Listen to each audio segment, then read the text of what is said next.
Honorable Vice Chancellor of this university, Professor Aslam, Professor B.N. Kaul, Professor Vayunandan, Professor Chowdhury, all distinguished faculty members, colleagues, and friends. It is a really great pleasure for me to have this opportunity to deliver Professor Ram Reddy Memorial Lecture. In fact, his nature and character has already been described by other speakers and revealed in the film about him.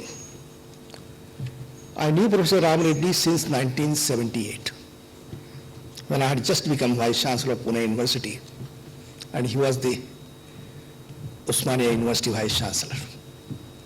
He had a special fascination for Pune city for some different reasons. During his school period, or might be after schools, he left Hyderabad and came to Pune, did some odd jobs, and went back again. He always remembered that type of the visit to Pune. After his master's and during his dissertation, he took the dissertation on public institutions in Satara district and worked for some time in Gokhale Institute of Economics and Politics. That sort of association, no doubt, created very good friendship amongst us. And what's happening?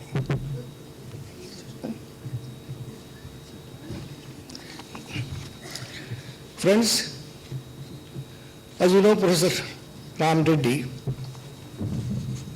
was a great scholar, great organizer, institution builder, and he has created and founded 2 open universities in this country.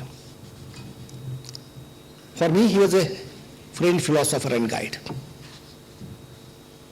In fact, some of the problems which Professor Aslam informed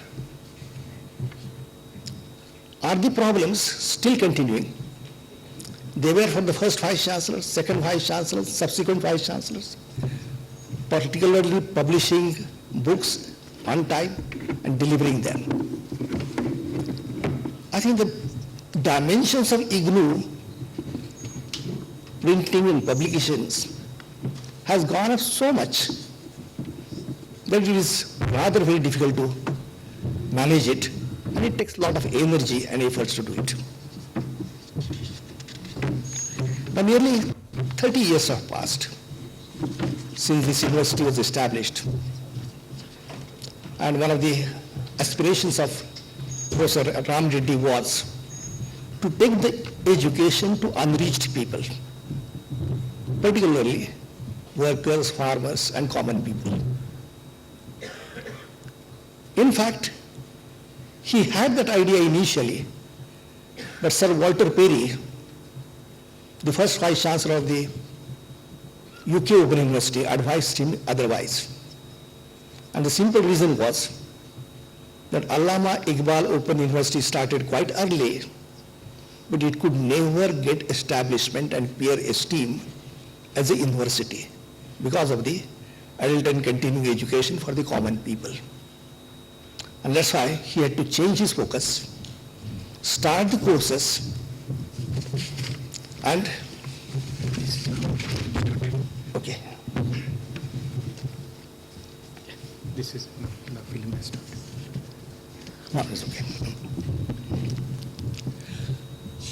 And this has remained a problem. How to rather change from the class education to the mass education. And in fact, Open University should go to the people on a mass scale. Now, the massive nature of all operations are creating many problems. Are there different ways of dealing with it? When Professor Ram Reddy was working here as a Vice Chancellor and was around This digital revolution hadn't come. It was yet to come up, and it started mainly after the internet became public in 1995 or so. And you might be remembering that we were trying to acquire those internet skills and adopt it in different functions. Now, this whole problem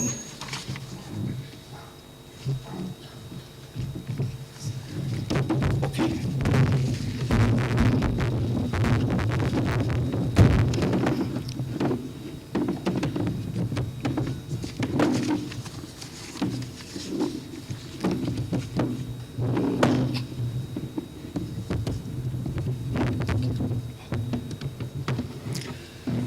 This problem of numbers and huge dimensions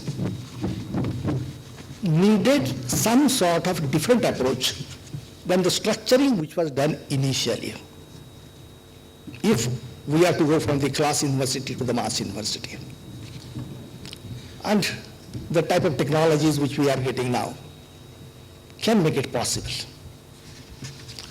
So the whole issue which I wanted to take up for the topic was the reconstructing higher education approaches to the new education for social transformation in a globally connected society. I will be concentrating on 4 main points. One is the global connectedness and the outcome of the global connectedness, education systems, formal and open, new education paradigm and transformation, and consortium approach to new education and development. Well, all of us know now that internet, networking, various access devices like mobile cell phones, and now tablet has come in, is changing scenario very rapidly. Global connectedness has been created, and now one can talk with anyone, anytime, anywhere.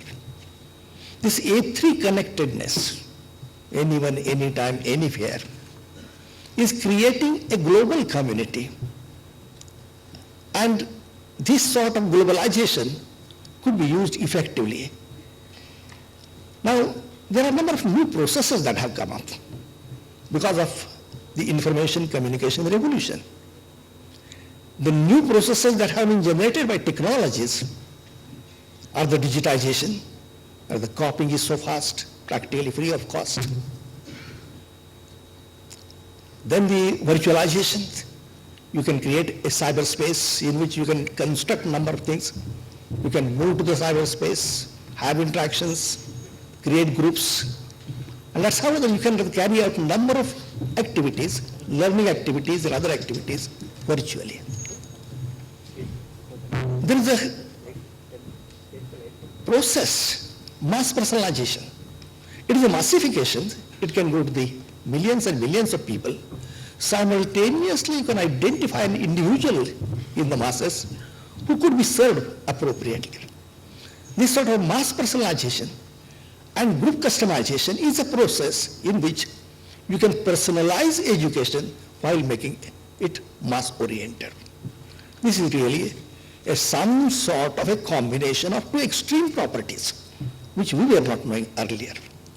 And there is also another technological creation, and that is self-organization and self-governance. People are coming together, identifying their interest, and communicating each other, and many are coming together just for the sake of issue. I think this is the type of other approach which is coming up. Now, India is also participating in this development in a big way, and about 100 crore people are connected by mobile cell phones. 10% of it are internet connected. And the mass connected people or A3 connected people have created completely new mechanisms and paradigms. For example, open resource movement started with MIT started with Wikipedia actually, YouTube, and so many resources have been created by the people and made open to the people. Social networking movement. But during the last 2-3 years, one is seeing the importance and empowerment of the social networking movement. People are coming together, demonstrating for a cause which concerns them all. And it is creating problem before the authorities. So this has become possible because of the connectedness and various social networking media. Now transition at present is taking place through the internet-based communications, and communities of practices are getting created. Now this is another way of looking at it, and therefore learning and development could be people-oriented and activity-oriented. Another major feature of the communication revolution is that it is offering higher processing power to everybody. Look at the mobile. The power of mobile, the way in which it is increasing, I think it will start doing practically all the functions. I think that is the type of the power which we are giving in the hands of every person, which was not accessible 30 or 40 years back, even to big institutions. I think that is the empowerment which is happening because of the high processing power being given to everyone. Now, in such a scenario, if we are to consider the educational system, in what way we should go ahead? Cyberspace no doubt offers a space in which virtual structuring could be done. Groups and communities can meet together. People can take different avatars and move about in this space. In fact, the activities happening in this virtual space cannot be controlled by anybody except by the individual himself or herself. I think that is the type of situation which is getting created. We are creating a technology-based society or techno-society or techno-education. And education and development processes are getting linked into it. Education should be based, therefore, on the natural social processes and not on technology, because after a few years, a different technology is going to come up. I still remember our experience that for our warehouses, we have created we have given the contract of creating some sort of a procedure for distribution. And by the time it was created, we trained people. Somebody said, now this technology is outdated. You have to use the recent technology. So that is the type of other scenario which are appearing, and therefore any educational system conceived must be independent of technologies and possibly methodologies. However, technology is inevitable. Inevitable in the interactions, inevitable in the development, and inevitable in deployment and getting results. Can I get water?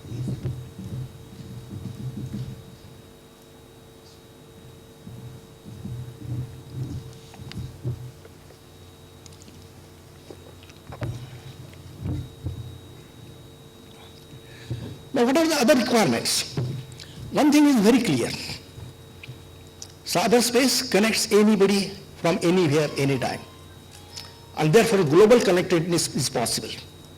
One can carry out number of the learning processes in that space. So global and local systems have to be created.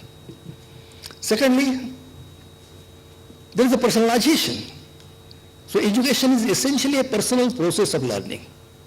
Even though we work in groups, interaction happens in the group, but learning is personal. Now, how these group dynamics or group interactivities could be used effectively to make personal learning very effective. And therefore, personalized education and the mass or social education should be involved in the whole process. Universal and basic nature of processes of learning and development should be considered.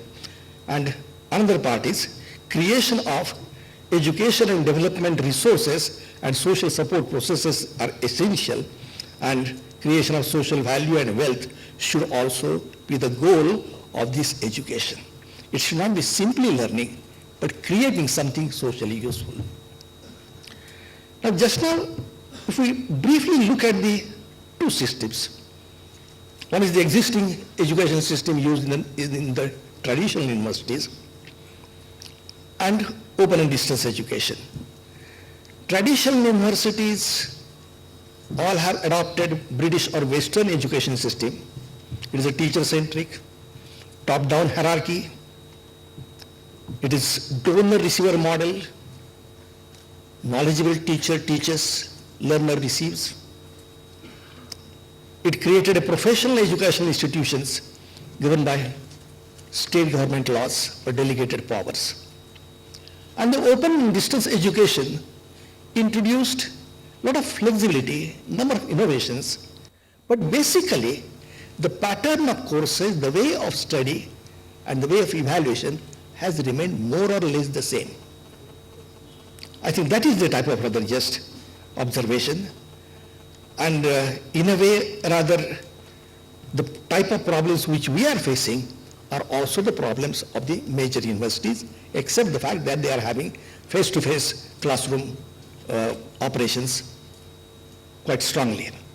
Now these systems, which are the industrial form of education, were criticized quite heavily.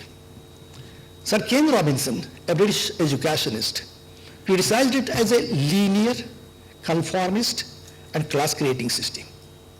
And clearly says that it kills creativity because it does not give freedom and autonomy to a learner. Mahatma Gandhi had criticized it long back, saying that it is a self-seeking system and doesn't take into account the social knowledge or the social interest. And it has rather contradictory nature as compared to the Indian culture and civilization. That was his observation. In a way, existing system takes the fragmented view of a human being. Head is separate, then the hands, and heart is also separate, not mixed with the two. The sort of the academic, skill-oriented, and affective type of rather courses are not linked together in a human being, but they are rather somehow remaining separate and isolated. Nai Talim, which was rather created by Mahatma Gandhi after 40 years of experimentation in Africa and India, and established its formal structure in 1937, was concentrating learning with the working in life and work situations. He had introduced two important and novel concepts. One concept was Samavaya. Samavaya was learning for development, creating something new, and learning from development. Whatever you have created, is it socially useful, socially productive? And if it is not so, why it is not so? So you learn from the inadequacies. And learning from this development gives you a lot of other information, but which is of a social nature. So book learning process and the social learning processes were both combined through the Samavaya process. And therefore it encouraged self-learning as well as social learning. Therefore social self-development as well as social development, and these two are the two sides of the same coin. The second concept which was introduced in Nai Talim was the wholesome work. Work has to be wholesome. It should not be the type of work one has to do in a factory. In a factory, you become a cog in the machine. You are given a specific role. The same operation, you have to do it again and again for 8 hours, whether you like it or dislike it. Well, that is for your earning bread. So that is the mechanization of human being. How one can avoid this mechanization? And therefore, in wholesome work, there is the integration of routine, rest in the sense that head, heart, and hands. They can rest, some can be active, some can be resting. Have added progress to your activities, to your work, and pleasure. So routine, rest, progress, and pleasure form an integrated expression in a wholesome work. And therefore, wholesome work is not a one-sided view of the work, but the holistic view of the work. And this is the important contribution by the Nayi Talim in the whole thing. Work outcome of this Nayi Talim, or the performance, leads to socially useful and productive work, or the social value or social wealth creation. And this can also lead to a livelihood creation and some sort of a career formation. So Nayi Talim was introduced with great ambition, but Mahatma Gandhi had a problem. He never wanted to go for mass production, because he clearly criticized mass production because it removes jobs from many and creates disparity. Because Western model of education was a class-creating model. And that is one point. And therefore, he opposed the industrial mass production approach. And that's why he was practically considered as a reactionary, taking people to the agrarian society and not taking the country or people to the modernity and progress. And that's why this whole model was sidetracked. Now, let us consider the new education and new paradigm which could be obtained because of the A3 connected society and A3 connected people. Well, in new education, all the processes should be linked with society, social and economic development. And the processes should start with the issues today faced by students or the teachers or institutions. And our learning and development processes should work with the existing problems and try to find out solutions by adding knowledge or technology in it and finding out better solutions for the society. In a way, new education system should be result-oriented, and the results should increase the quality of the product or the work and should be useful. I think that is the type of process, and it should be creative process. In earlier other, creativity comes only at the higher level when you go for the research type of function. Everywhere else it is rather streamlined, structured, channeled type of education. And therefore, creating future, one's own rather path of development is an important aspect. Now, when we are suggesting all this, what is the basis of this? Firstly, I must inform you that for last 12 or 14 years, we are working with e-education. Many are working with e-education. And therefore, experiences will be different. But with Maharashtra Knowledge Corporation Limited, we created a scenario and situation in which today there are 1.8 million students per year which are taking a literacy course on a quite a large scale. Then there is also the Bachelor of E-Education program, which, though worked on a small scale, created framework appropriate for the new framework for the education. And there is also another project which we are taking in rural areas, which we have called it Shikshan Pandari. It is a pilot project to create mass personalized education on a large scale as well as highly personalized scale. There are also other successful stories and successful methodologies. One is definitely globally successful mechanisms like Wikipedia, YouTube, promoting cooperative working and collaborative working and creating sources accessible to all. The two other movements are very important: open education resources and social networking movements. They are revolutionizing the approach to the education. And the next part of it, after MIT's OCW's open courseware, is the MOOCs, mass online open courses, in which teacher is having a distributed classroom attended by nearly 150,000 students, some are less, some are more. But then that sort of classrooms are possible tomorrow, and it leads us to a mass higher education. This concept of mass higher education was not known earlier, but now books are making it possible.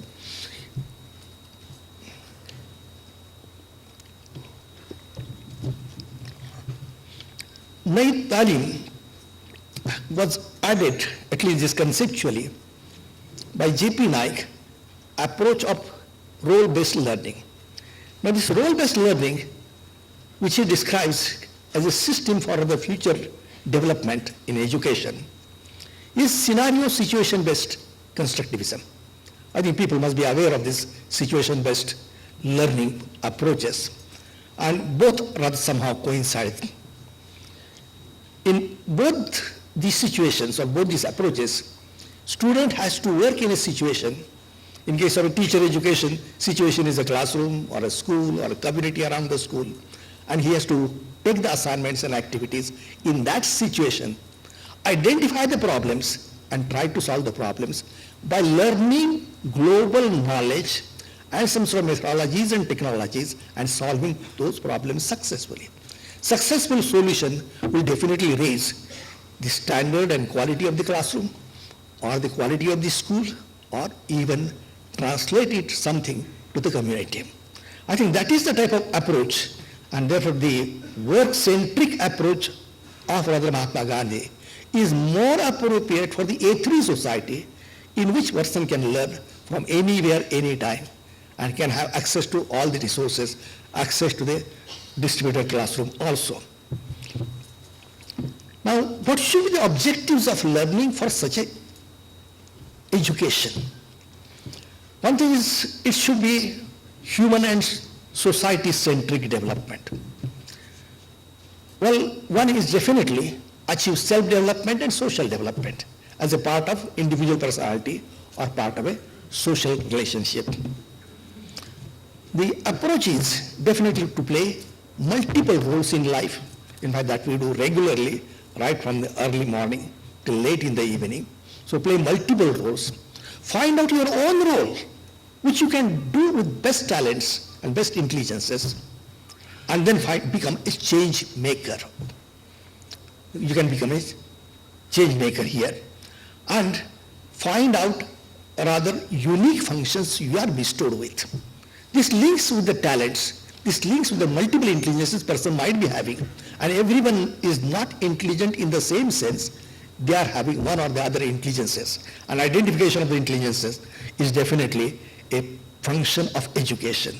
And lastly, definitely creation of a career path by creating something of value, social value, and earning out of it. Long-term goal is no doubt to find out lifelong learning paths, lifelong developmental paths, and career paths. And ultimately, one has to rise in the cultural and creative development. I think this is the type of rather just approaches one can have it. And the process is learning by doing, and to build one's own capacity in terms of knowledge, skills, and technology use, capability in terms of situated assignments for solving situated problems, changing one's own attitude, changing our relationship with the groups, group behavior, and then co-creativity.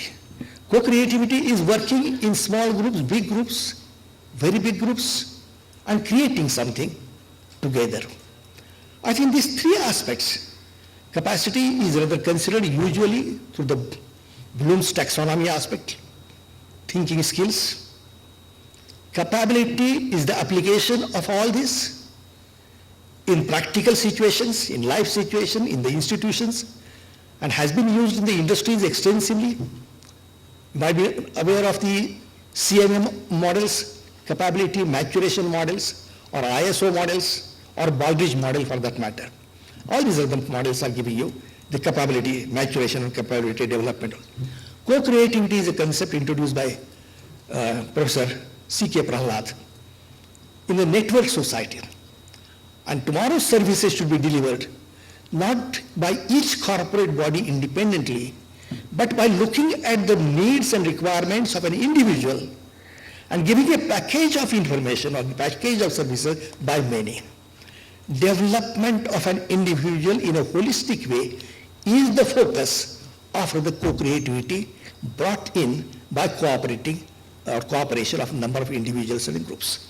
I think education is highly personalized and highly situationalized, and therefore this sort of approach is very much essential. And tools for rather presentation and evaluation we found that e-portfolio, personal portfolio and group portfolio are the best resources or the best of the tools, and they can be used effectively for this purpose. And slowly we can eliminate end examinations. Examination is a big problem in the existing structure, but in the Bachelor of E-Education program, we found out that we can definitely eliminate the final examination, and continuous working, continuous comprehensive evaluation and performance could be a basis for any development. So there could be other problems in the whole thing, but yes, at least the framework is of that type. Actually, new education is based on learning added to the working and use of technology, creating wholesome work. Now, another approach to the whole new education is forming communities. Networks, internet, access devices, particularly tablet PC, is revolutionizing everything. People are predicting that just like smartphone will be available for 2,500 rupees within a few years, the same way tablet will also be available within 3,000 to 4,000 rupees, and this can be an educational tool. Mobile is a communication tool. Tablet could be an educational tool. However, tablet has to be designed in such a way that all the educational functions required for teaching, learning, evaluation, continuous record keeping, and the interacting with the teachers and with the peers, I think has to be recorded appropriately, and corresponding systems have to be evolved. If one can do all these things, then definitely tablet will be a tool for the education, and that is a challenge before us. Secondly, activity-based learning in situations of life and work should be our approach, because A3 connectedness. And you can have your distributed classroom from any time, and definitely you can have face-to-face interactions on some occasions, like in distance education. Global-local approach is very much essential, as pointed out. Global approach requiring for all the global knowledge and resources, local approach requiring for all the local developmental, highly personalized approaches.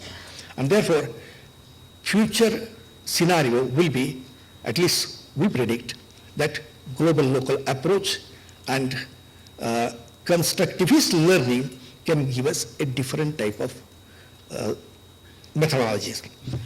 One point is that when we use MOOCs, what will happen? Because the leading universities of the world are giving various courses. And if leading universities are giving courses on various basic topics, which are already repeated by number of classrooms by various teachers, students will say we are having a best lectures, best learning material, then why we should have your one here? So this might be the problem in the future. And therefore the institutions having limited resources, limited expertise, will be facing a different type of problems. So it has a great subversive value. And therefore this aspect has to be taken quite seriously, and they are connected by causality. If learning is a process, development has to be outcome.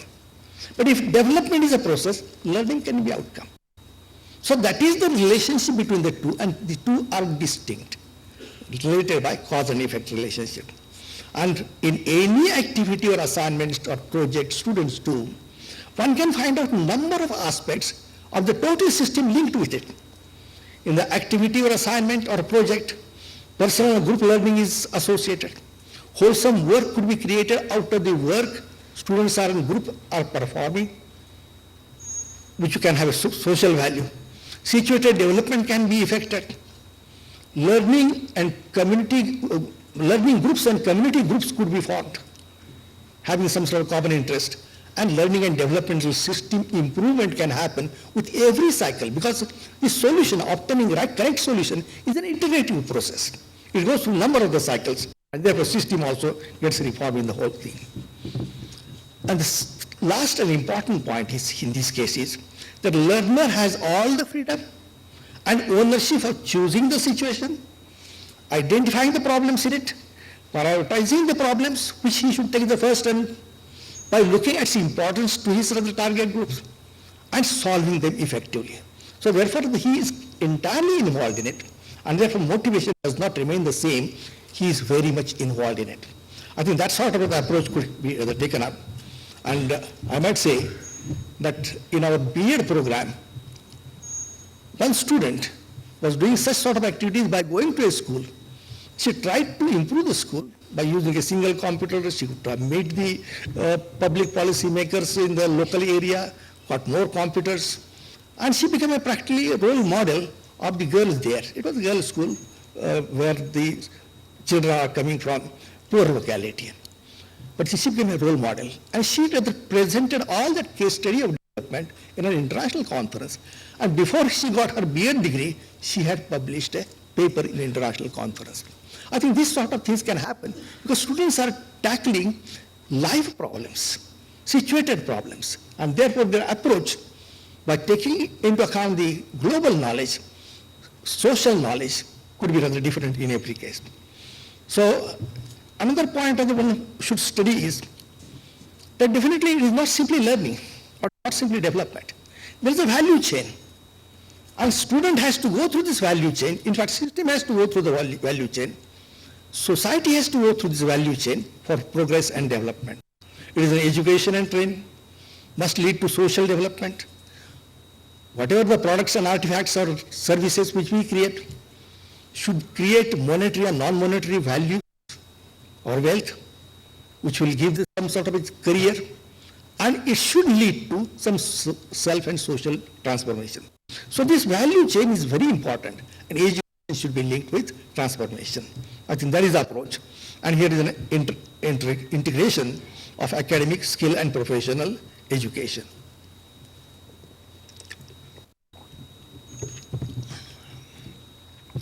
Now, how did they establish such an institution? Actually, we did this experiment rather than starting with some ideas and bringing in people. Just now in that program, 6 to 8 institutions are involved. We formed an Indian Consortium for Educational Transformation. Funnily enough, this consortium does not have any legal existence. How can you have organization not having existence? Legal existence at least. Because all the people who are coming there, I'm president of that, I consent. But I carry my identity as a secretary of some sort of other organization which has legal existence. So I carry my identity in the group. So same way to every institution is coming. Now since we are offering a program, charging fees and giving services, it has to be a legal affair. So definitely we have said that, well, yes, 2 parties who become nodal agencies must sign a MOU. Other parties who are giving some sort of a courses and services in it must sign MOU amongst themselves. And all together only for that program and execute the program under the banner of I consent. And we have to follow certain practices of transparency, then accountability, and so on. So these are the loose confederation or consortium can work very well, and that is the type of organization is essential, because people do not like to have legal organizations, then who is the chairman, who is the president, who has this power, that power. I think that sort of the approaches might go. So one can think of networked organization of the future society. I think that is the type of other approach we are taking. And here, such a new education system should use the cyberspace infrastructure, so it can be multiplied very easily and extended to anybody. It should create a central consortium of provider community, course teams, and might be the support team, all supporting the learning of a student. They can form a community. They can have the activity for their own development and development of a system. Local consortium of the schools and might be local people who are the supporting, who are using. They can form a consortium. They can form a community. I think that is also another point. And partnership organizations. And all these are the form of partnership. Those who are providers, those who are consumers become a partner here. And this prosumer type of rather approach comes in here. And only one point is that here private, public, and community partnership, when they come together, should be non-exploitative, transparent, and accountable.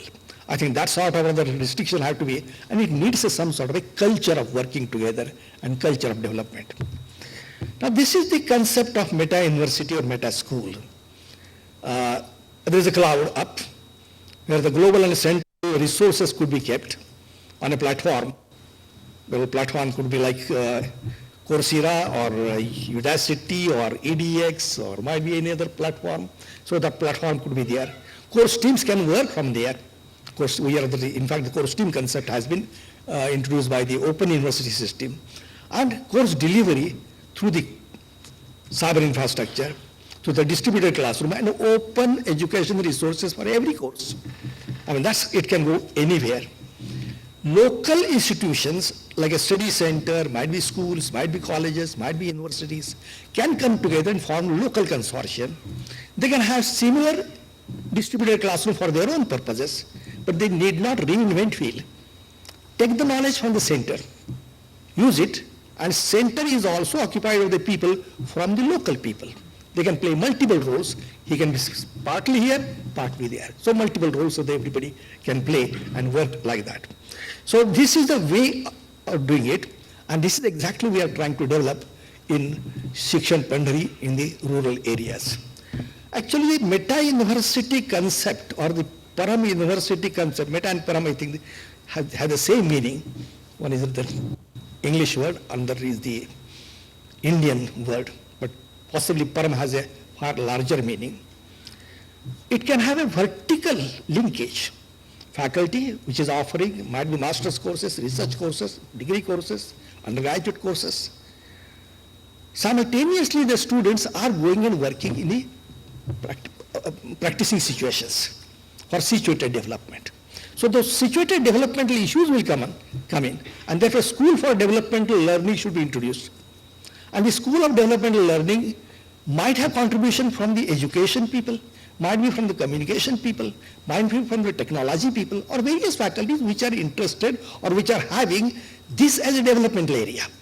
This is a developmental area. I think that might be one thing. And this school, along with the stakeholders, can create a Param school for the school education. Here, clearly the area of application is school education, improvement of school education. I think that is the area of application. That's how one can. This can be applied to any area of application and any area of development by going to the roots of it. There is a vertical integration. Vertical integration, that learning could be at various levels. Application is localized. Now, application here is a horizontal integration in the sense that I look at it, the classroom learning. I might look at the technology to be added in the classes and might be having the support from other areas. Might be the economics of education and might be social science faculties could be involved.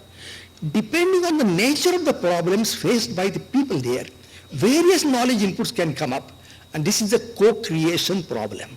I think that's how it can be tackled, and one can do it this way. So, consortium for meta-universities, and this is a program-based model, as we said it. But then we are trying to have some sort of basic principles. One is definitely, when coming together and offering it from the center, content should be free. Services are charged. So, just now I think we are doing the same thing. Within the fees we charge, definitely students are getting the content. But it is not happening outside. So this is one principle we will like to do it. MOOCs is also working on the same lines. We will also work on the same lines. Definitely content is free and services are charged. Then definitely the best expertise and experience should go centrally to everybody. And principle should be known globally, act locally. Use global knowledge for solving the local problems. Consortiums, well, I explained it, consortium is not a legal entity. People carry their legality into the organization. And knowledge created has community and social ownership. It should not be any personal ownership. That should be another approach. And therefore the social wealth and social development is to be shared with all. All operations and outsourcing should be transparent and accountable. This vertical integration and horizontal integration is happening, and we believe that this is creating a different approach altogether, and this is all the basis of Nayi Talim. Nayi Talim. We are taking the latest technologies, but having mass orientation and mass empowerment approach. We have started a pilot in the rural areas. Partnerships is already established with national and state level agencies. And we are having local engineering college because technology is involved here as a nodal agency. And just now 5 schools have been roped in, but we will like to rather increase the number of schools. Actually, NKN has given a connectivity at the engineering college, which is in terms of GBPS. Processing power is very high. In fact, GBPS, even in cities, we don't get it, but they are getting it. And on the tablet, they can download anything or start interacting in different ways. GBPS broadband processing power has the advantage that you can communicate processes, games, processing, various other processes simultaneously doing, virtual laboratories and so on. They can be very well created. So it is helpful for the education purposes. 2 programs we are working in this network scenario. One is school education and this is school teacher education. And goal is to rather create central resources free for all and create a replicable model for the Maharashtra and for whole country. I think this is the type of rather approach for the new education we are taking, and we are really obtained our strength and courage from Nayi Talim. But there is a contradictory aspect that Mahatma Gandhi faced and will also face, and that is existing educational developmental models are top-down, whereas the educational model which is proposed here is a bottom-up.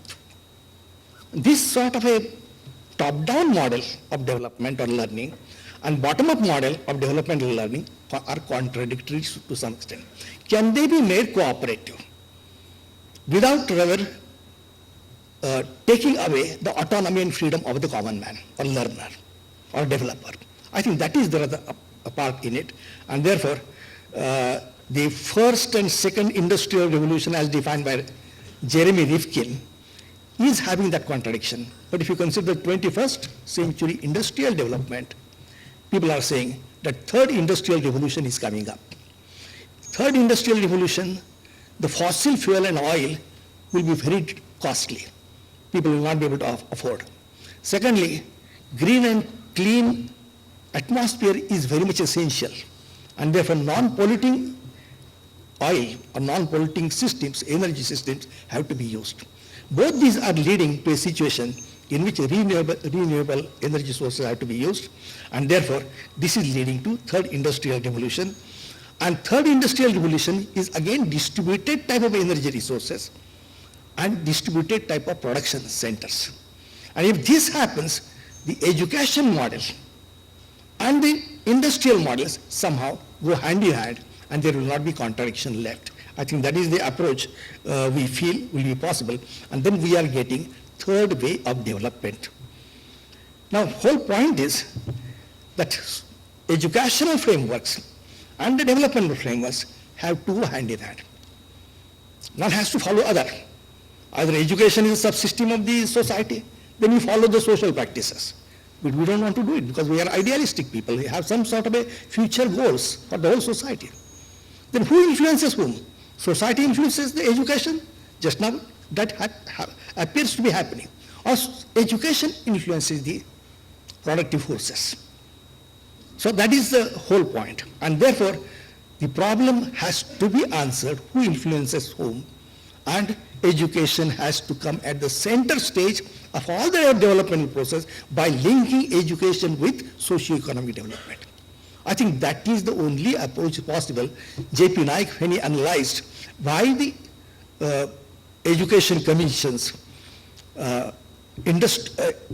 educational revolution failed, he has given this as one of the reasons, that there was no third model available. But now that third model is available, it might come in the form of third industrial revolution, or it might come up because of the educational processes having bottom-up approaches. Well, there are certain issues, basic issues in new education, but they are since ages. For example, self and social development. How much should I be selfish and how much should I be oriented toward the society? Balance between self and society. That's why the Samavaya, have a proper balance between self and social. I think that is one part of it. My personal existence has social dependence. Everybody knows it. And because we are. I think that is Ubuntu's type of philosophy, tribal philosophy. But that is the Indian philosophy too. And if that is the case, how much I should be and how much we should be, I think that is again the same. And therefore, my cultural and creativity has to exist socially for progress. And what is my learning path, what is my development path and career path, I think that is also the major issue here. Finally, I might say that new education is a form of Nai Talim in 21st century connected society. It uses all the latest technologies which are mass-oriented, mass-empowering. Education is briefly stated, it is a yoga, sahayoga, udyoga. I think that is the type of just approach, and therefore it is more of a personal development, social or group development, and industry development. Lifelong learning is learning for life, learning from life, learning throughout life. That is Gandhi's way of saying it. I think that is the real meaning of God, right, which gets expressed here. Education with adherence to the values should be the basic for the future models, and this is possible only when it is a mass education with development-centric approaches. So that is the type of the presentation, and what I feel that this sort of approach might be able to give us different directions, different value system appropriate for the connected society. And possibly it might give answers to many of the problems which we have faced earlier and create a new situations and new approaches and mechanisms for the future. Thank you very much.